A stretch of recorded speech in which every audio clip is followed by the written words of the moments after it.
My name is Mike Thompson. I'm 38 years old, and I've been raising my son Jake on my own for nearly 10 years now. Jake just turned 12 last month. This story is not just about how I became a single dad, but about the journey we've been through, the struggles, the heartbreak, the lessons, and the small victories that come with trying to build a life without his mom, Sarah. People often ask me, why did your wife leave you? It's a tough question, one I've wrestled with myself for years. I'm not here to place blame or paint her as a villain. I want to share the truth as I saw it, from the perspective of a dad who had to step up and be both parents. I met Sarah when I was 24, working at a small marketing firm in downtown Chicago. She was vibrant, funny, and had this light about her that drew people in. We hit it off right away. Our first date was at a coffee shop on Michigan Avenue. I remember thinking, this woman is something special. Over the next couple of years, we built a life together. We moved in together in a modest apartment on the north side, talked about our dreams, traveled a bit, and eventually decided to start a family.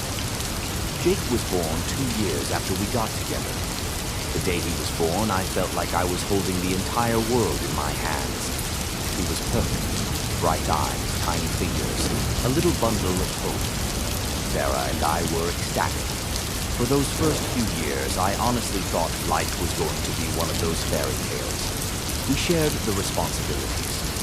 I worked long hours, but made it a point to come home early, to read bedtime stories and change diapers when Sarah was too tired. Those nights when Jake would cry and neither of us could figure out why. We faced those challenges together. But as Jake grew from a baby into a toddler, cracks started to show in our relationship. At first, I thought it was just the usual stress of parenting. But things weren't that simple. Sarah began to change, slowly but noticeably. She became quieter, less engaged. Sometimes she'd leave the house without telling me where she was going or what she was doing. I'd come home to an empty apartment or find her sitting on the couch, staring at the TV without really watching.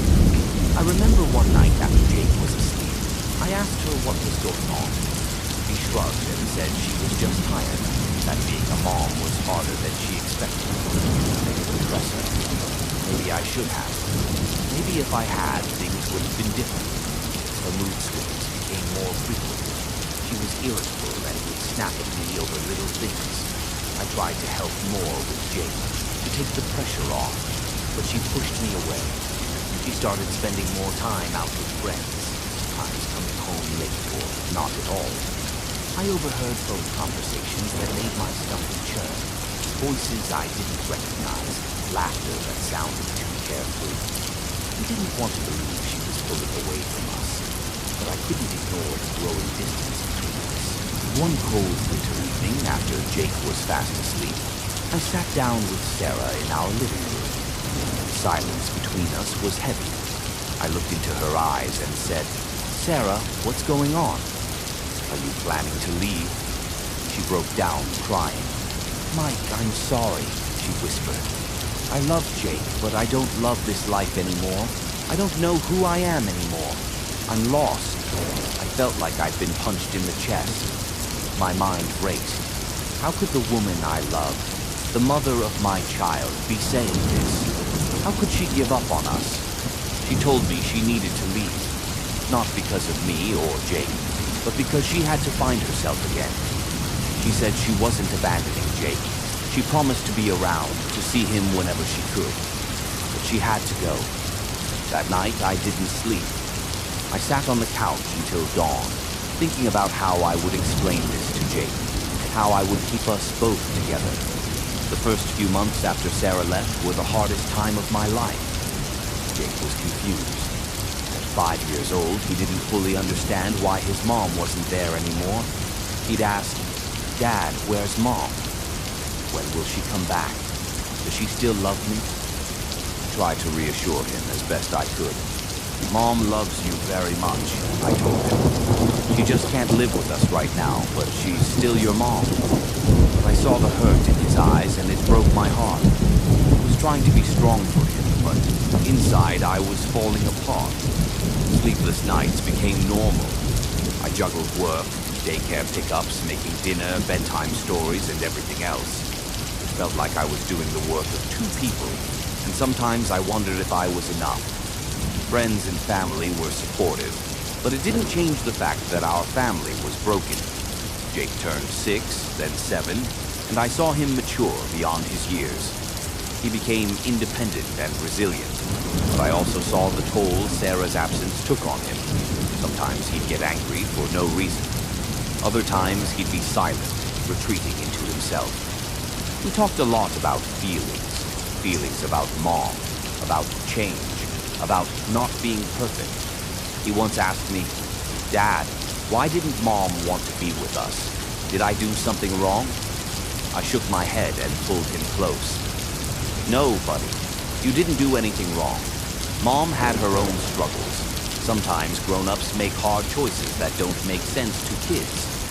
But you are loved always." That was one of the hardest conversations I ever had with my son. I realized I needed to be his rock.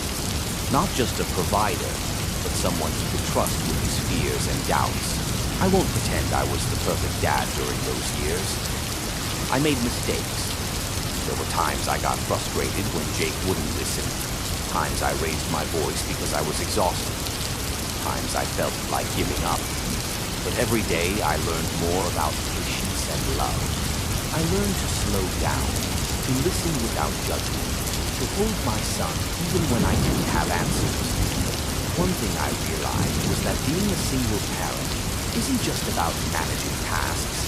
It's about showing up emotionally, even when you're tired or scared.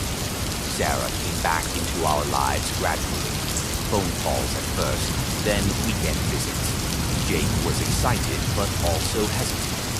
When Jake turned 10, I arranged a meeting between the three of us. It was awkward at first, a mix of smiles, tears, and silence. Sarah explained she'd been struggling with depression, feeling trapped, and needing to find herself. She apologized for leaving and promised to be better. Jake listened, but didn't say much.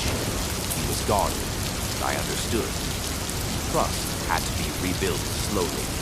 Since then, Sarah has been more involved, coming to school events, video chatting more often, and trying to be a consistent presence. Jake is growing into a fine young man. Our bond is strong, built through years of challenges and love. We still play both roles: dad, mom, coach, teacher, friend. Some days are harder than others. We face them together. We talk openly about Mom, about the past, and about what the future might hold. Jake's questions have become more mature, and I do my best to answer honestly. To any single parent out there, you are not alone. This path is hard and lonely, but it's also full of moments of joy and growth. Love your kids fiercely. Be patient with yourself. Ask for help when you need it. Kids who've lost a parent, it's not your fault. You are loved and you are enough. Family isn't just about who lives in the same house. It's about the love and support we give, no matter what. My story isn't about blame or bitterness. It's about resilience, about love that survives even when families change. Jake and I have been through a lot, but we keep moving forward. We are a family, imperfect but strong. Thank you for listening. If this story speaks to you, please share your experiences. Together, we can find hope and strength.